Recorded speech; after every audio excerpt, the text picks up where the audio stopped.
माननीय न्यायमूर्ती ठिपसे साहेब, या कार्यक्रमाचे अध्यक्ष सुधाकरराव आंबेडकर, माझे मित्र आणि महाराष्ट्र राज्याचे माजी मुख्य सचिव रत्नाकर गायकवाड, मिसेस ठिपसे, जस्टिस कोळसे पाटील, इथं बरेच माझे वरिष्ठ पोलीस अधिकारी उपस्थित आहेत, मिस्टर धिवरे, मिस्टर खोपडे, मानगावकर, इतर कोणी जे असतील सर्व पोलीस अधिकारी आणि बंधू भगिनींनो, मी जे पुस्तक लिहिलं त्याचं नाव आहे ब्राह्मिनीस बॉम्ब, मुस्लिम्स हँग्ड.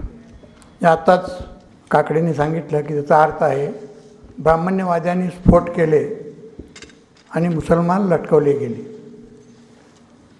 तर ह्या मी ज्यावेळी हेचं टायटल सांगत होतो, माझ्या मित्रांनाही सांगत होतो, तर ते सुद्धा आश्चर्यचकित होत होते. ते म्हणत होते असं कसं तुम्ही म्हणू शकता. फक्त माझे मित्रच नाहीत तर चळवळीवर आमच्यावर काम करणारे सुद्धा त्याबद्दल आश्चर्य व्यक्त करत होते की असं कसं असू शकतं. इवन मुस्लिम लोकसुद्धा मला म्हणायचे की इतकं तुम्ही डेफिनेट कसं सांगू शकता.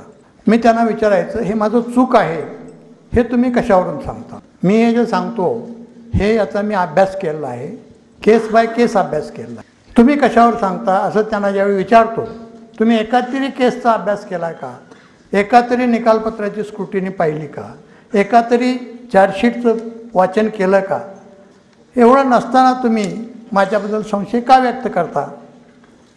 तर ते म्हणायचे की एकंदरीत वातावरण जे आहे त्याच्यावरून असं वाटत नाही. म्हणजे काय, हे वातावरण झालं का निर्माण केलं गेलं हा महत्त्वाचा प्रश्न. हे वातावरण जाणीवपूर्वक निर्माण केलं गेलं आणि हे 2003 पासून निर्माण केलं गेलं. 2003 मी माझ्या पुस्तकात भारतातल्या टेररिझम म्हणजे अतिरेकी जे आहे त्याचा इतिहासाचे 2 भाग केलेत. एक प्री करकरे आणि एक पोस्ट करकरे. म्हणजे करकरेंच्या पूर्वीचा दहशतवाद आणि करकरेच्या नंतरचा दहशतवाद.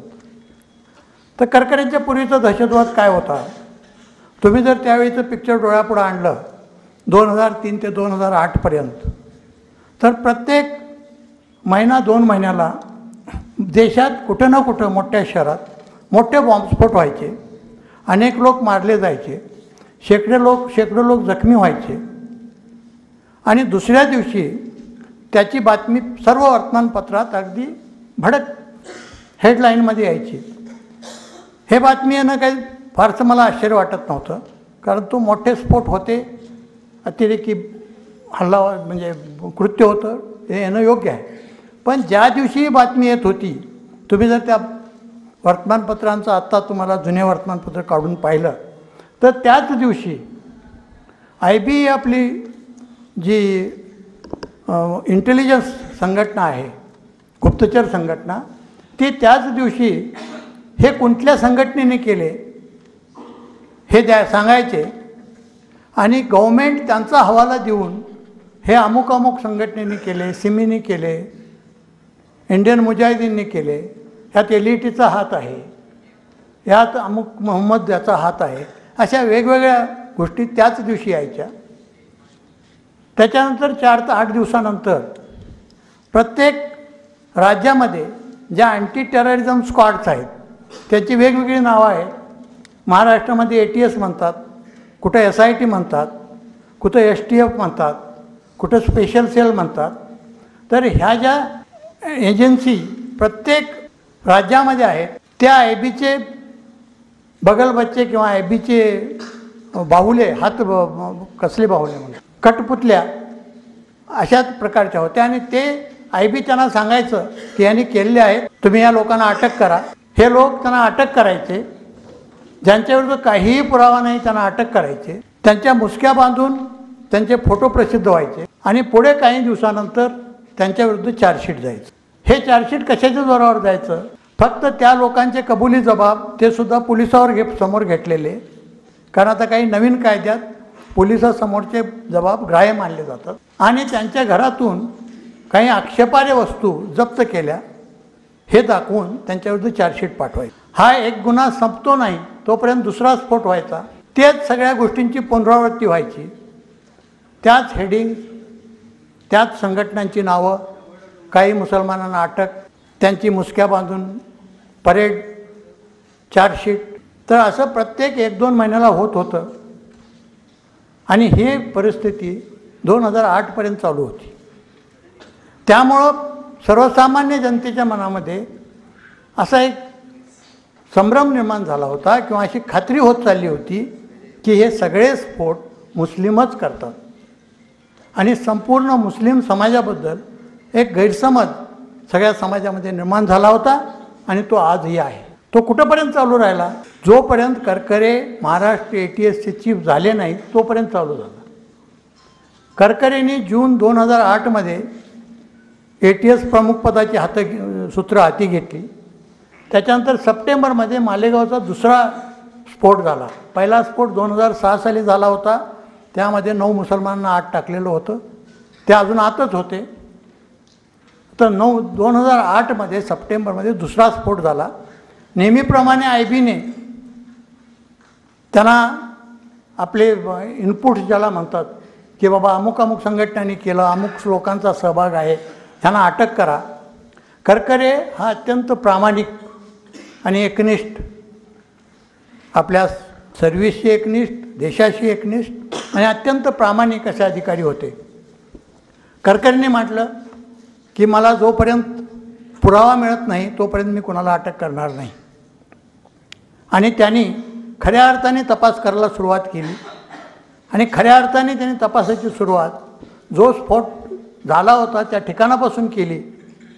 आणि त्यांना त्यात मोटरसायकल मिळाली की ज्यावर स्फोटकं लादली होती. त्याचं निरीक्षण केलं असताना आणि त्याची तपासणी केली असताना ती प्रज्ञासिंग ठाकूर यांची होती असं दिसून आलं. त्यांनी पहिल्यांदा प्रज्ञासिंग ठाकूरला अटक केली. त्याच्यानंतर त्यांना इंट्रॉगेशन करताना त्यांनी इतरांची नावं सांगितली. त्याच्यानंतर लेफ्टनंट कर्नल पुरोहित, मेजर उपाध्याय, समीर कुलकर्णी, दयानंद पांडे अशा लोकांना 11 लोकांना अटक केली. पण ह्या 11 लोकांना अटक केल्यापेक्षा महत्त्वाचा बाब म्हणजे त्यांच्याकडे 3 लॅपटॉप मिळाले.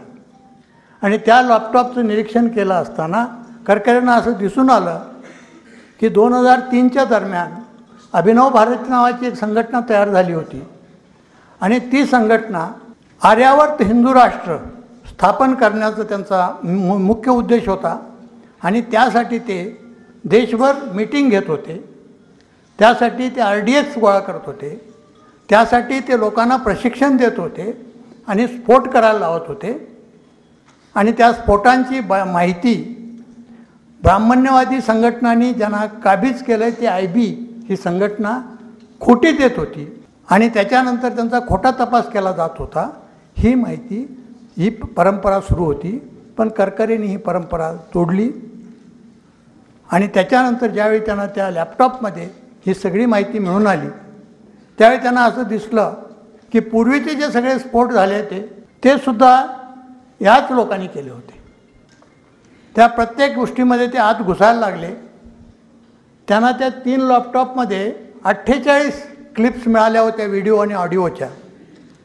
त्यापैकी 5-6 त्यांनी पाहिल्या होत्या आणि अनेक लोकांना बोलवून त्यांची विचारपूस सुरू केली होती. त्यांनी सर्व जर पाहिल्या तर आपला सगळा जो आपला भांडाफोड होईल. आणि आपण जो इतका कट अत्यंत परिश्रमपूर्वक जो तयार केला आहे तो बाहेर पडेल याची त्यांना भीती वाटायला लागली. आणि म्हणून, कारण हे जर बाहेर पडलं असतं तर IBचंही पिंग फुटलं असतं. ती IBलाही भीती होती. म्हणून IB, अभिनव भारत, RSS यांनी कट करून करकरेंना मारायचं ठरवलं. कसं मारायचं हा विचार करत असतानाच मुंबईवर हल्ला होण्याची डेफिनेट इन्फॉर्मेशन त्यांना मिळाली. ती डेफिनेशन म्हणजे इतकी नक्की माहिती होती की त्याचे अक्षांश काय, त्या जी बोट यायला लागली त्याचे अक्षांश काय, रेखांश काय. इतकंच नव्हं तर त्यांच्याकडे जे फोन आहेत त्या फोनचे नंबर कोणते कोणते आहेत ती सर्व माहिती IBला मिळाली होती. पण ती IBनी मुंबई पोलीस की ज्यांना सर्वप्रथम देणं आवश्यक होतं त्यांना दिली नाही. ती माहिती त्यांनी वेस्टर्न नेव्हल कमांड की ज्यांच्या पाण्यातून यांची बोट येणार होती LETची त्यांना दिली नाही. तर तो ताज ओबेरॉय आणि नरिमन हाऊस यांच्यावर जो हल्ला होणार होता तो होऊ दिला आणि त्यांचे जे फोन यांनी त्यांच्याकडं होते त्या फोनवरून त्यांची मिनिट टू मिनिट माहिती यांना मिळत होती. त्याचा उपयोग करून घेऊन त्यांनी बरोबर त्याच वेळी CST कामा रंगभवन येथे पॅरलल हल्ला केला, समांतर हल्ला केला. ह्या IB मुंबई पोलीसचे काही अधिकारी आणि अभिनव भारत ह्या सर्वांनी मिळून हा समांतर हल्ला केला. करकरेंना फसवून त्या ठिकाणी पाठवण्यात आलं आणि करकरे आणि त्यांच्याबरोबर जे होते त्यांची हत्या झाली. हा त्याचा इतिहास आहे.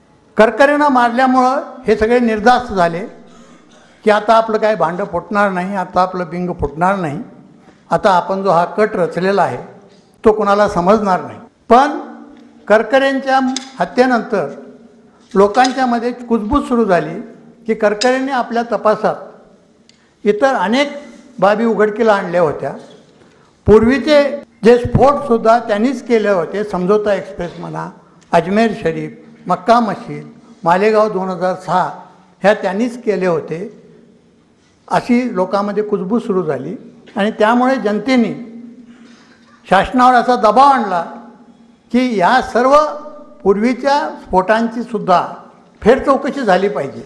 शासनाला त्यांच्यापुढं नमावं लागलं आणि मग NIA मार्फत आणि राजस्थानच्या SIT मार्फत अजमेर शरीफ, मक्का मशीद, समझोता एक्सप्रेस आणि मालेगाव 2006 ह्या 4 गुन्ह्यांचे फेरतपास झाले. आणि फेरतपास झाल्यानंतर NIAने पूर्वी ज्या लोकांना अटक केली होती त्या सर्व मुसलमानांना त्यांना त्यात एकतर अटक केली होती किंवा संशय दाखवला होता किंवा काही प्रकरणी चार्जशीटही पाठवलं होतं. पण NIAने ज्यावेळी फेरतपास केला तर त्यावेळी दिसून आलं की हे सर्व लोक निरपराधी आहेत. म्हणून त्यांना सोडणं भाग पडलं. त्यांनी या 4 केसमध्ये जे मुसलमान अटक केले होते, ज्यांच्या विरुद्ध चार्जशीट पाठवलं होतं, त्यांना सोडलं आणि त्यांच्याऐवजी RSS, अभिनव भारत आणि जय वंदे मातरम या ब्राह्मण्यवादी संघटनांच्या लोकांना अटक केली आणि त्यांच्याविरुद्ध चार्जशीट पाठवले. त्यापैकी आपल्याला आश्चर्य वाटेल, अजमेर शरीफचा निकालही लागलेला आहे आणि त्यामध्ये RSSच्या लोकांना शिक्षा झाली आहे. पण ही गोष्ट कोणी सांगतच नाही, ही गोष्ट जनतेपुढं आणतच नाही. पण त्याचवेळी दुसरी जी केस आहे मक्का मशीद आणि अजमेर शरीफ ह्या दोन्ही केसेस एकाच कटाचा भाग होता. एकाच ग्रुपनी एकाच प्रकारे आणि एकाच प्रकारची सिम कार्ड आणि मोबाईल फोन वापरून केले होते. पण मक्का मशीदमध्ये मात्र त्यांना निर्दोष सोडण्यात आलं. त्या निर्दोष सोडण्यात काय चुका झाल्या हे मला वेळ मिळाला तर मी पुढच्या भागात सांगणार आहे. तर आत्ता मी आपल्याला ज्या गोष्टी सांगितल्या त्या कशासंबंधीच्या आहेत की ज्या करकरेंच्या हत्येनंतर लोकांमध्ये क्षोभ वाढला, त्यांची मागणी वाढली आणि म्हणून ज्या गुन्ह्यांचे फेरतपास झाले त्या 4 गुन्ह्यांची आपल्याला स्फोटांची माहिती समजली. मग मी काय विचार केला, हे जर असं असेल तर बाकीचे अनेक स्फोट झाले तर त्यांचा फेरतपास झालेला नाही.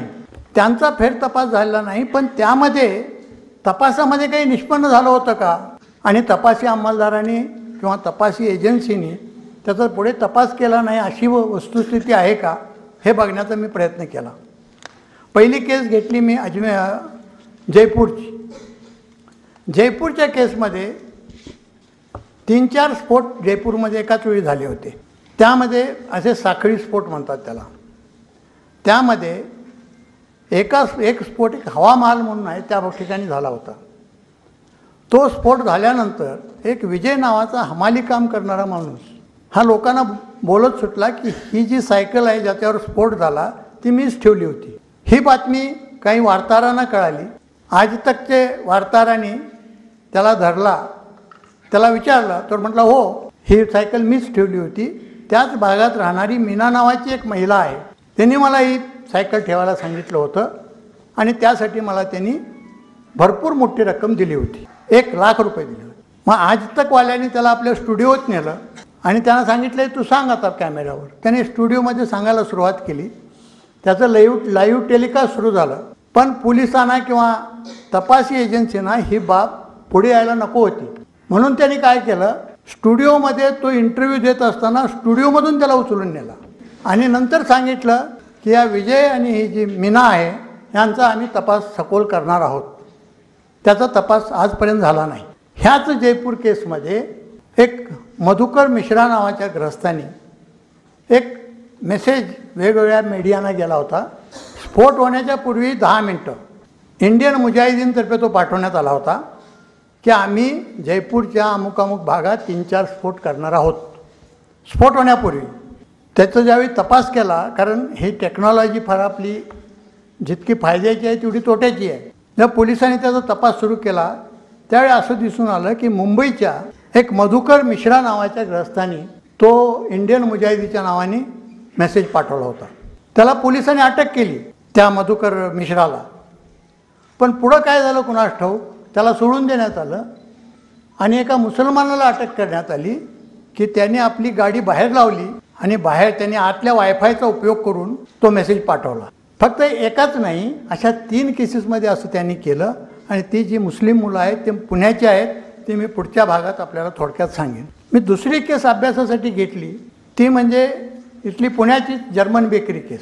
जर्मन बेकरी केस झाल्यानंतर जर्मन बेकरीबद्दल मी थोडं सविस्तर बोलणार आहे, त्यावेळी सांगेन.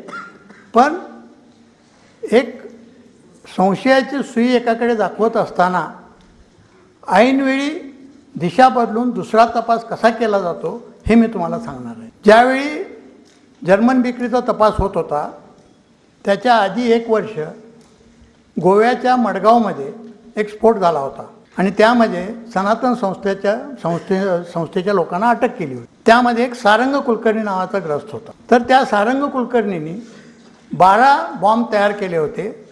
5 त्यांनी गोव्यात वापरले, 7 त्याच्याकडे शिल्लक होते.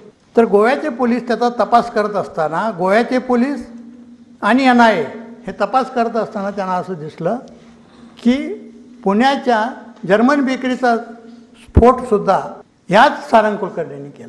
ही बातमी गोव्याच्या वर्तमानपत्रात आली. पुण्याचे महाराष्ट्र ATSलाही ते मान्य करणं भाग पडलं. ते म्हटले ते खरं आहे, आम्ही सारंग कुलकर्णीचा शोध घेत आहोत.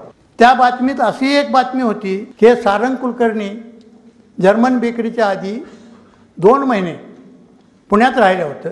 पुण्यात राहून तो शिवाजीनगर भागातल्या एका जातीवादी ग्रस्ताच्या सतत संपर्कात होता आणि त्याच्या मदतीने त्याने हा स्फोट केला. हे NIA, गोवा पोलीस आणि महाराष्ट्र ATS ह्या तिघांनी त्यावेळी मान्य केलं होतं. पण ह्याचा पाठपुरावा झाला नाही. आजपर्यंत त्या सारंग कुलकर्णीला पकडलं गेलं नाही. हा सारंग कुलकर्णी गोव्याच्या केसमध्ये आहे, जर्मन बेकरीमध्ये आहे, दाभोळकरांच्या केसमध्ये आहे, पानसरेंच्या केसमध्ये आहे. तो पुण्याचाच आहे. आजपर्यंत त्याला मिळालं नाही. आणि शिवाजीनगरचे जे जातीय कम्युनल इलेमेंट ज्यांनी म्हटला की ज्यांच्या मदतीने त्यांनी केलं, तर पुण्यातल्या अगदी लहान मुलालाही माहिती आहे की शिवाजीनगरचा तो जातीवादी कोण आहे. पण ATSला अजून तो मिळालेला नाही. तर आणि ह्याच्याऐवजी मग त्याने दुसऱ्याच माणसाला पकडून दुसरं चार्जशीट पाठवलं. अशी परिस्थिती आहे. तर ह्या गुन्ह्यांचे फेरतपास झाले पाहिजे अशी माझी मागणी आहे. तसाच मी दुसरा तपास गेला तो दगडूशेठ, जे फरासखाना पोलीस स्टेशनजवळ जे दगडूशेठचं मंदिर आहे तिथं एक स्फोट झाला होता. तो स्फोट झाला, त्याचा तपास करताना पोलिसांना 3 मोबाईल फोन मिळाले. ते 3 मोबाईल फोन धारवाडच्या शिवराज कुलकर्णी नावाच्या ग्रस्ताचे होते. त्यांनी त्या शिवराज कुलकर्णीचं ह्या ग्रस्ताचे ते फोन होते. त्यासाठी वापरलेली मोटरसायकल ही साताऱ्याहून चोरलेली होती. आणि हा गुन्हा झाल्यानंतर जो आरोपी गेला तो CCTVवर कोल्हापूरच्या बसनी गेला असं दिसून आलं. पण पोलिसांनी त्या शिवराज कुलकर्णीच्या 3 मोबाईलचा कोणताही तपास केला नाही. त्याचे कॉल रेकॉर्ड्स बघितले नाहीत. आणि पकडले लोक कुठले, मध्य प्रदेशचे 5 लोकांच्यावर संशय व्यक्त केला. पकडले नाही, संशय व्यक्त केला. त्यांना भोपाळ जेलमध्ये आहेत, त्यांना आम्ही घ्यायचा प्रयत्न करतो असं ते इकडे प्रेसला सांगायचे. नंतर ते भोपाळ जेलमधून पळून गेले म्हणून सांगितलं आणि त्यांचा 5च्या 5 लोकांचा सर एन्काउंटर झाला. आणि एन्काउंटर झाल्यानंतर त्यांनी इथल्या कोर्टाला सांगितलं आता ही केस संपली, बंद करा. कोर्टाने एका क्षणाचाही विचार न करता त्याच दिवशी केस बंद केली आणि त्या शिवराज कुलकर्णीच्या केसचा काहीही पुढे तपास लागला नाही. तर अशा अनेक केसेस आहेत. परत मी मगाशी सांगितलं की तो मधुकर जो मिश्रा होता, तो मधुकर मिश्रा त्यांनी स्फोटापूर्वी ईमेल पाठवला होता. तसाच एक ईमेल दीपक पांडे नावाच्या ग्रस्तांनी दिल्लीचा स्फोट होण्यापूर्वी पाठवला होता. तसाच एक ईमेल केन हेवूड नावाच्या एका अमेरिकन ज्यू गृहस्थांनी अहमदाबाद ब्लास्ट होण्याचा पाठवला होता. केन हेवूडने नवी मुंबईहून पाठवला होता, मधुकर मिश्राने मुंबईहून पाठवला होता आणि दीपक पांडेने मुंबईहूनच पाठवला होता. ह्या तिघांनाही पोलिसांनी सोडून दिलं आणि पुण्याचे 3 तरुण, एक मनसूर पीरभाई, एक मुबीन शेख आणि एक आसिफ शेख, यांच्यावर यांनी गाडीतून यांच्या प्रत्येकाच्या घरी गेले, बाहेर उभा राहिले आणि आपल्या लॅपटॉपमधून त्यांच्या वायफायचा उपयोग करून पाठवलं असा त्यांच्यावर आरोप ठेवला आणि ते कित्येक वर्ष आत आहेत. ज्यांना टेक्निकली थोडंसं जरी टेक्नॉलॉजीचं नॉलेज असेल ती ही गोष्ट सांगू शकतील की हे किती चुकीचं आहे.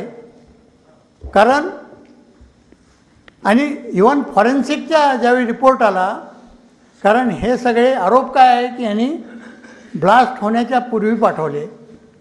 फॉरेन्सिकचा जो रिपोर्ट आला तो ब्लास्ट होण्यानंतर ते 15 दिवसांनी पाठवले असा आला आहे, पण अजूनही त्यांना सोडलेलं नाही.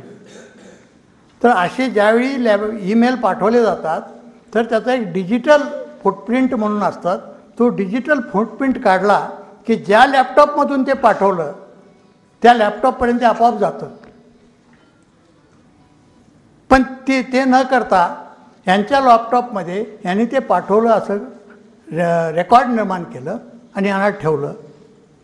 यांच्या वकिलाला टेक्नॉलॉजीची काय माहीत नाही, काय कोर्ट ऐकत नाही, माहीत नाही, पण अजूनही ह्या तिघांना कित्येक वर्ष आतच ठेवलं आहे आणि ज्यांनी प्रत्यक्षात हे ईमेल पाठवले त्यांना मात्र सुटका दिली आहे.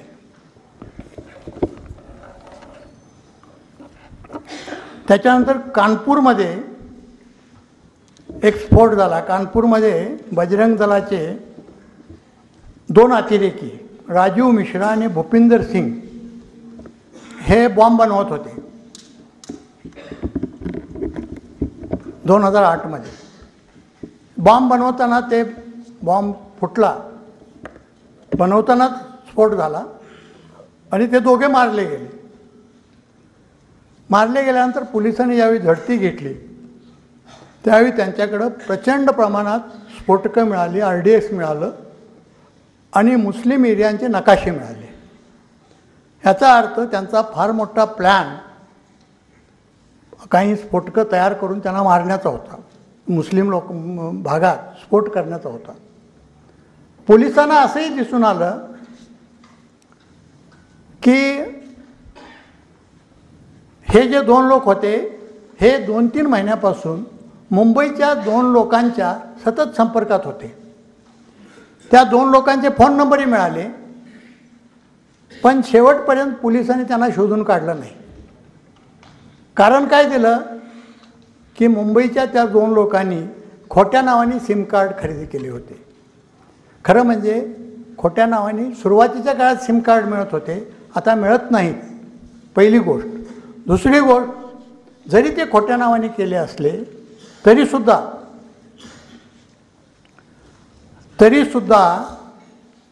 त्याचे जर कॉल रेकॉर्ड्स मिळवले असते तर ते कुणाकुणाला फोन सतत करत राहिले.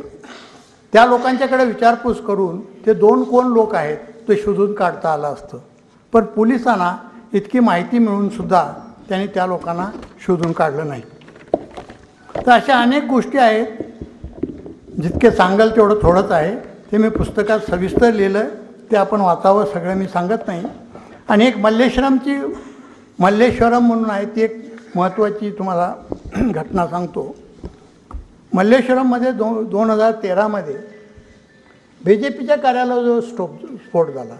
स्फोट झाल्यानंतर त्यात जे सिम कार्ड होतं ते BJPच्या एका खासदाराचं.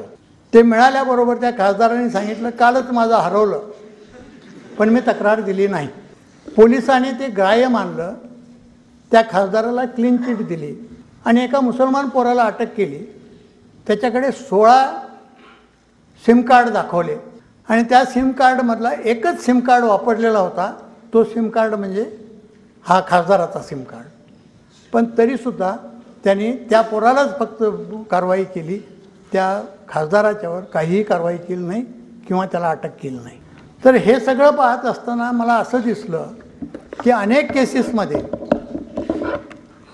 केसेसमध्ये संशयाची सुई ही ब्राह्मण्यवादी संघटना किंवा ब्राह्मण्यवादी व्यक्ती यांच्याकडे जात असतानासुद्धा जाणीवपूर्वक पोलिसांनी त्याच्याकडे दुर्लक्ष केलं किंवा त्याचा तपासच केला नाही आणि निरपराध मुसलमान लोकांना त्याच केसमध्ये अटक करून त्यांचे फक्त कबुली जबाब घेऊन आणि त्यांच्या घरात काहीतरी रिकव्हरी दाखवून, तिथे काहीतरी जप्त केल्याचं दाखवून त्यांच्यावर केसेस केल्या असं दिसून आलं. त्याच्यानंतर मी मग विचार केला की ही जर परिस्थिती अशी आहे तर काही कोर्टाचे निकाल लागले, त्यांचं काय झालं ते तरी बघू. तर अशा मी काही केसेस बघितल्या की ज्यांचे निकाल लागून खोट्या केसेसचे की ज्यामध्ये फक्त कबुली जबाब आहेत त्यांचे निकाल काय लागले. तर मुंबईमध्ये एक ट्रेन ब्लास्ट झाला होता 2006साठी. 7 ब्लास्ट एकाच वेळी झाले होते. त्याच्या तपासामध्ये त्यांनी 13 लोकांना अटक केली होती. 13 लोकांना अटक केल्यानंतर ते लोक अगदी निरपराध होते, काहीही संबंध नाही. ते म्हटले की बाबा आम्ही त्यावेळी तिथे नव्हतोच, आम्हाला काही माहीतच नाही. कमीत कमी आमचे मोबाईल आहेत, त्यांचं कॉल रेकॉर्ड तुम्ही बघा आणि त्याच्यावरून तुम्ही ठरवा की आम्ही त्या ठिकाणी होतो किंवा नाही. सेशन जजनी काय केलं, सेशन जजनी ते करायला नकार दिला. ते म्हटले तुम्हाला कॉल रेकॉर्ड मिळवता येणार नाहीत आणि त्याचा उपयोग तुम्हाला करता येणार नाही. म्हणजे जे तुमचा राईट होता डिफेन्स करण्याचा तोच नाकारला. मग ती केस गेली हायकोर्टात. ते म्हटले की बाबा आम्हाला कमीत कमी आमचा बचाव तरी करू द्या, आम्ही म्हणतो की आम्ही त्यावेळी नव्हतो, हे माझे कॉल रेकॉर्ड्स आहेत, आमचे मोबाईल आहेत बघा. तुम्हाला माहीत असेल मोबाईलमध्ये तुम्ही जिथून कॉल करता, जिथे तिथं असतात त्याचे कॉल रेकॉर्ड त्या ठिकाणाचे तुम्हाला दिसून येतात. हायकोर्टात गेल्यानंतर हायकोर्टाला आश्चर्य वाटलं की ते म्हटले असं कसं नाकारू शकतात खालचं कोर्ट. आणि त्यांनी त्यांना परवानगी दिली. तपासी अंमलदारांना सांगितलं की नाही ह्यांना ती संधी तुम्ही द्यायला पाहिजे आणि त्यांचे कॉल रेकॉर्ड्स घ्या आणि तपास करा. आणि हा जो आदेश दिला हे देणारे दुसरे तिसरे कोणी नसून आजचे आपले प्रमुख पाहुणे ठिपसे साहेब येत आहेत.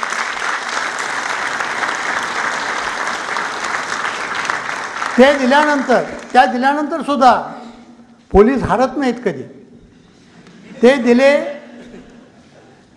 त्यांचे कॉल रेकॉर्ड्स मिळवले. कॉल रेकॉर्ड मिळवलं तर एकटा ज्या दिवशी मुंबईमध्ये त्यांनी स्फोट केला असं म्हणतो त्या दिवशी तो कलकत्त्यात होता. दुसरा मधुबन म्हणून बिहारमध्ये गाव आहे तिथे होता.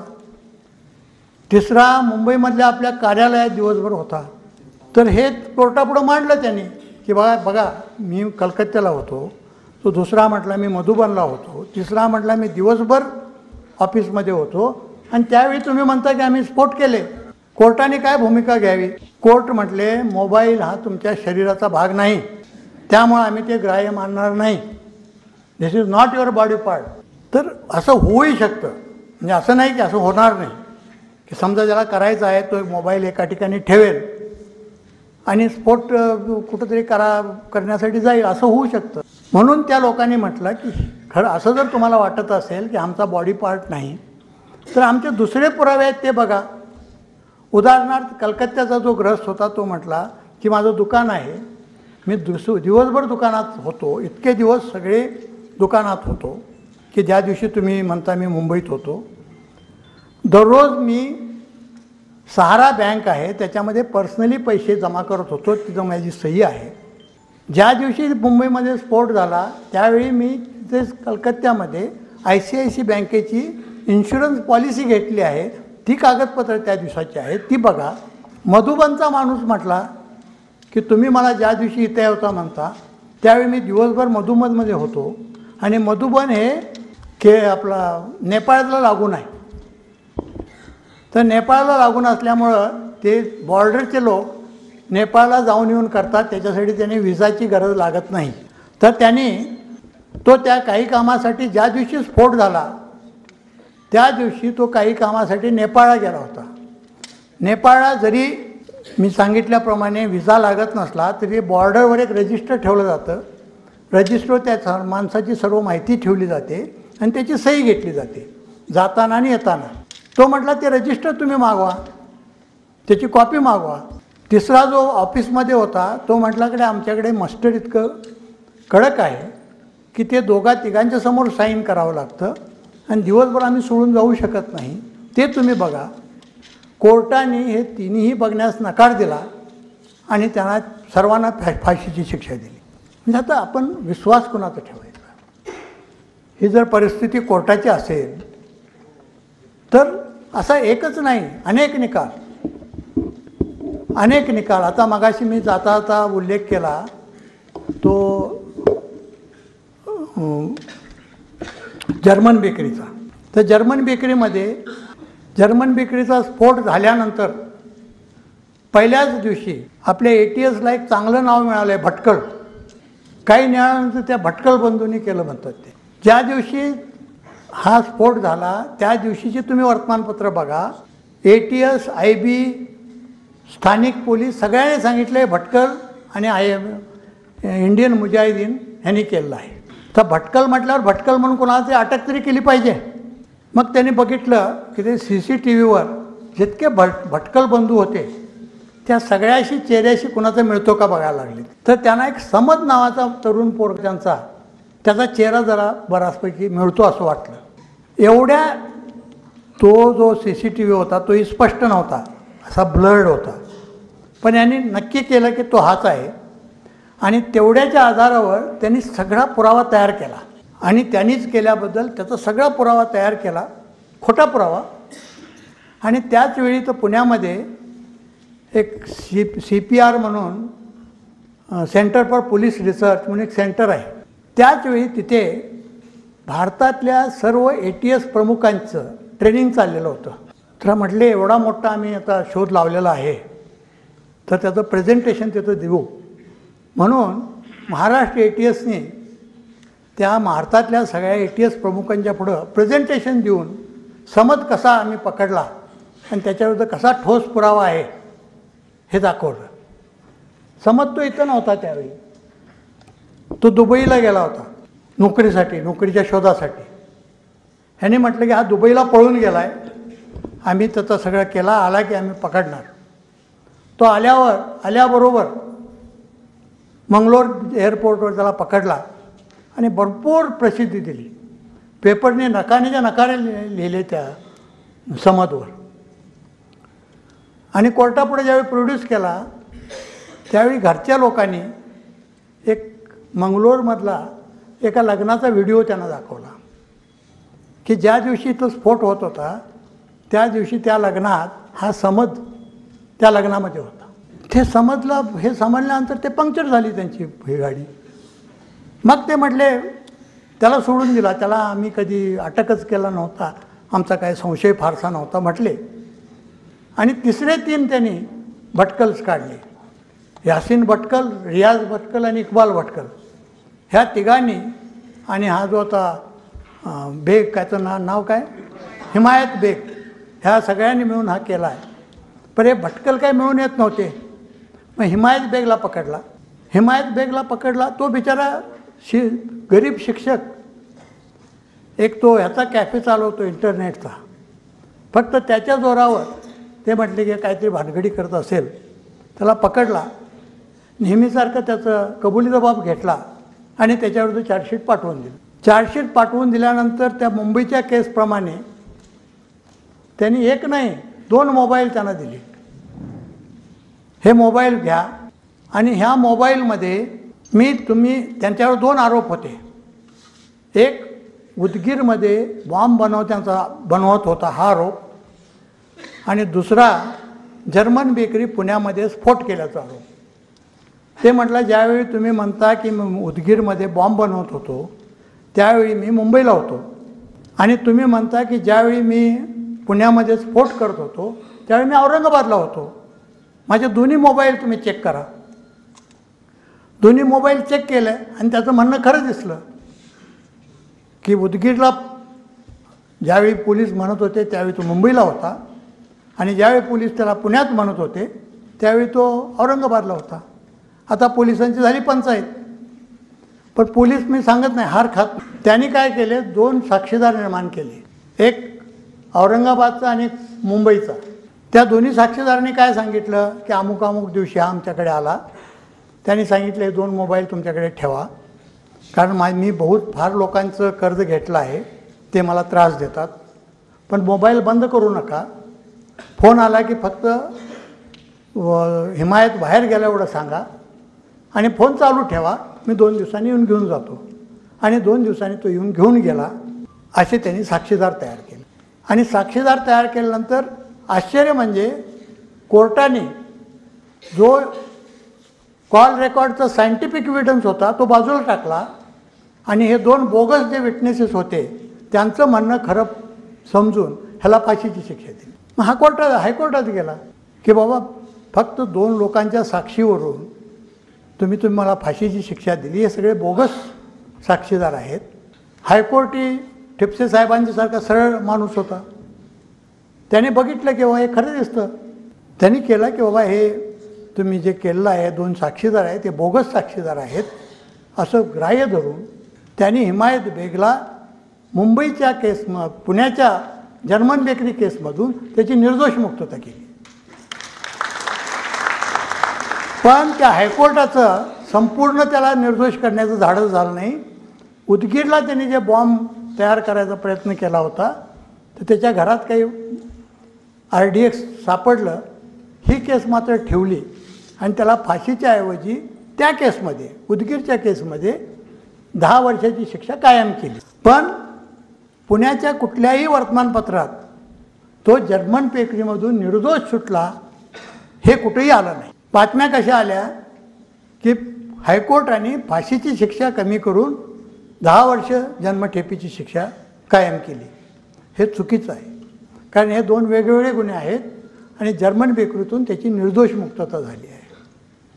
खरं म्हणजे जर्मन बेकरीची केस नक्की कोण आहे हे सहज पोलिसांना कळू शकलं असतं, कारण ज्या ठिकाणी स्फोट झाला त्याच ठिकाणी सिम कार्ड मिळालं. ज्या सिम कार्डने स्फोट केला ते जर सिम कार्ड मिळालं की समजा तो गुन्हा डिटेक्ट झाला, लगेच आपण तो पॉईंट करू शकतो. पोलिसांनी त्या सिम कार्डचा तपासच केला नाही, कारण तो तपास केला असता तर तो सारंग कुलकर्णीकडे गेला असता, आणि त्यांना सारंग कुलकर्णीला आरोपी दाखवायचं नव्हतं, त्यांना मुसलमान आरोपीच करायचं होतं. पण आजसुद्धा त्या सिम कार्डचा तपास करून खरे आरोपी आपण शोधून काढू शकतो. तर जर्मन बेकरीचा तपास हा ना समद पटकलनी केला ना हिमायत बेगनी केला.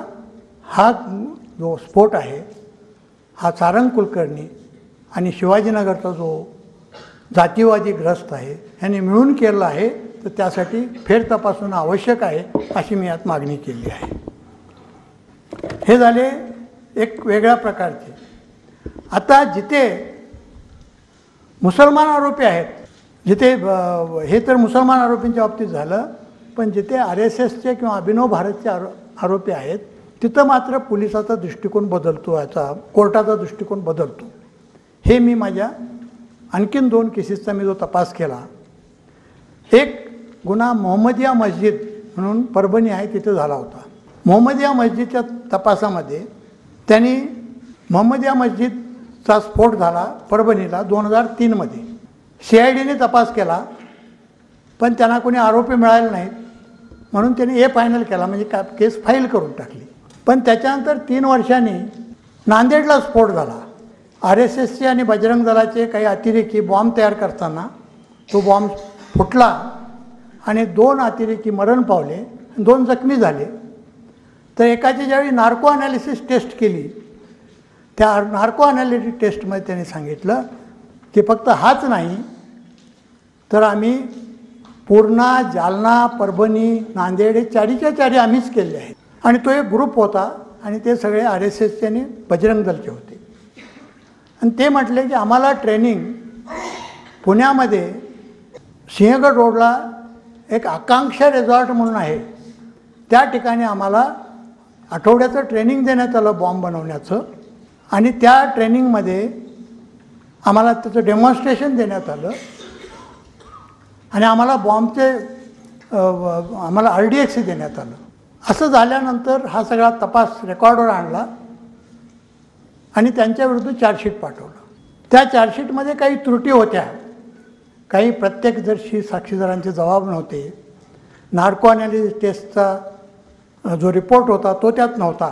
पण तरीसुद्धा तमायचेकर नावाचे एक ACP होते, त्याने बऱ्यापैकी तपास केला होता आणि त्या तपास करून त्यांनी चार्जशीट पाठवलं होतं. ह्यामध्ये जे आरोपी होते 5 आरोपी होते. तर ही केस सुरू झाली, साक्षी पुरावे झाले.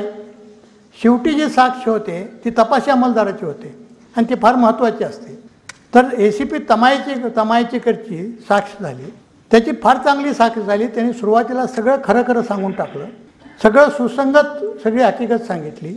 त्याच्यानंतर त्याचं क्रॉस एक्झामिनेशन झालं, त्यातही तो फुटला नाही. मग यांच्या लक्षात आलं की बाबा आता ह्याचा साक्ष कोर्टाने ग्राह्य मानली तर मग हे RSSचे आणि बजरंग दलचे आरोपी यांना शिक्षा होईल. म्हणून यांनी लास्ट मोमेंटला काय प्रेशराईज केलं त्या तमायचेकरला माहीत नाही.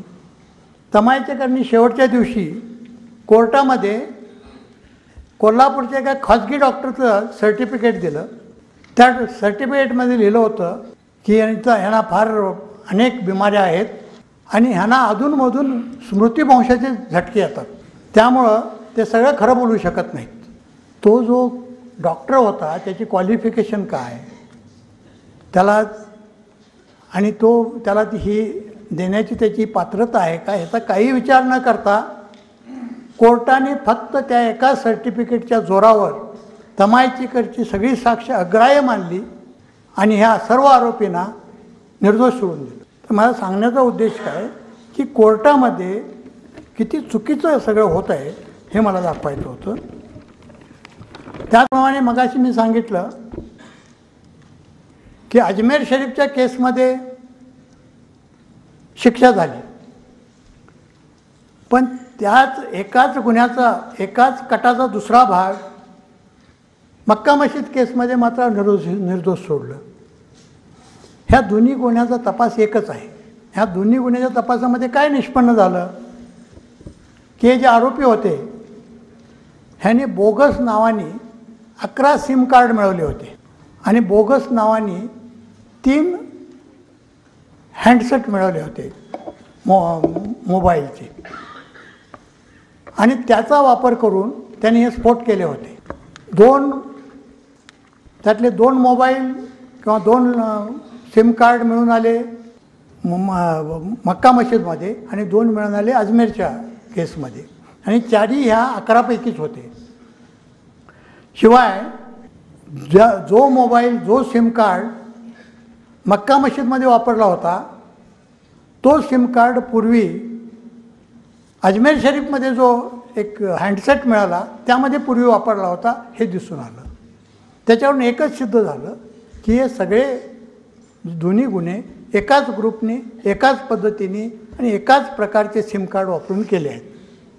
त्याशिवाय त्यांचं ज्यावेळी कॉल रेकॉर्ड घेतलं त्यावेळी ते एकमेकाच्या संपर्कात होते हे दिसून आलं. एवढं असूनसुद्धा मक्का मशीदमध्ये त्यांची निर्दोष मुक्तता करण्यात आली. तर अशा प्रकारे हे वेगवेगळ्या गुन्ह्यामध्ये वेगवेगळी यार्डस्टिक वापरतात आणि जिथे मुसलमान आरोपी आहेत त्यांना फक्त कबुली जबाब आणि घरातून मिळालेल्या सर्च काय म्हणतात त्याला, सीझर, घरझडतीत मिळालेल्या वस्तू ह्याच्यामधून अटक होते. आणि RSS, बजरंग दल आणि अभिनव भारतचे जर आरोपी असतील तर सायंटिफिक पुरावा असूनसुद्धा त्यांना शिक्षा होत नाही असं माझ्या दिसून आलं. आता मी मगाशी आपल्याला याची केस सांगितली महम्मदिया मस्जिदची. त्या महम्मदिया मस्जिदच्या मध्ये त्यांना जे इथे माझ्या पुस्तकात मी एक गोष्टीचा उल्लेख केला आहे की महम्मदिया मस्जिदच्या मध्ये असणाऱ्या लोकांना, मग महम्मदिया मस्जिद असो, जालना, परभणी आणि नांदेड ह्या सर्व आरोपींना जे बॉम्ब बनवण्याचं प्रशिक्षण दिलं होतं ते दिलं होतं आकांक्षा रिसॉर्टमध्ये. पण त्या लोकांना त्यांची नावं माहीत नव्हती प्रशिक्षण देणाऱ्याची.